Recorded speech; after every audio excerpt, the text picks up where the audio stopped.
Én 2014-ben éltem át egy súlyos autoimmunbetegséget, aminek a neve a Guillain-Barré-szindróma, és ha nem lennének plazmadonorok, akkor nem kaphattam volna meg azokat a kezeléseket a betegségre vonatkozóan, amiket annó megkaptam. Ilyen a plazmacsere, az IVIG, infúziós kezelés, és még Magyarországon alkalmazzák a szteroidot is. És nagyon fontos, hogy tudják a magyar donorok, hogy a plazma adással ők életet mentenek. Egy-egy olyan ritka és súlyos autoimmunbetegek életét mentik meg, ami a köztudatban valójában nagyon kevésszer szerepel. Persze a plazmaadásnak is vannak előnye, hátránya. Nem mondom, hogy nincsenek mellékhatások, de nagyon fontos azt kihangsúlyozni, hogy ez nem egy megélhetés, nem egy üzlet a gyógyszeripar részéről, hanem itt tényleg a betegek a kezelésüknek szükséges terápiát tudják megkapni azzal, hogy a donorok elmennek és plazmát adnak.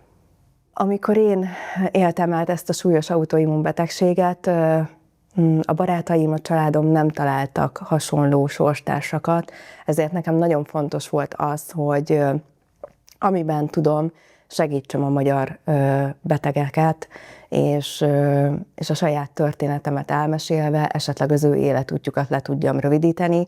Így nagy örömre szolgált, amikor a Nemzetközi Alapítvány megkeresett, hogy legyek az önkéntesük, és 2019-ben sikerült a sorstársaimmal együtt létrehozni a Magyar Alapítványt, és egy olyan hivatást felvenni, olyan hivatásba lenni, hogy a mindennapi életünk mellett tudjunk nekik segíteni, tudjuk átadni a kezeléseket, meg tudjuk értetni a betegséget, és el tudjuk mondani, hogy mennyire nagyon fontos a rehabilitáció a gyógyulás folyamán.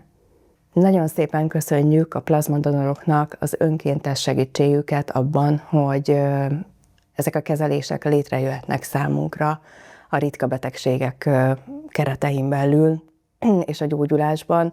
És nagyon fontos kihangsúlyozni, hogy minden évben októberben van a plazmatudatosság hete, így nagyon hálásak vagyunk nektek azért, ha elmentek és segítetek nekünk.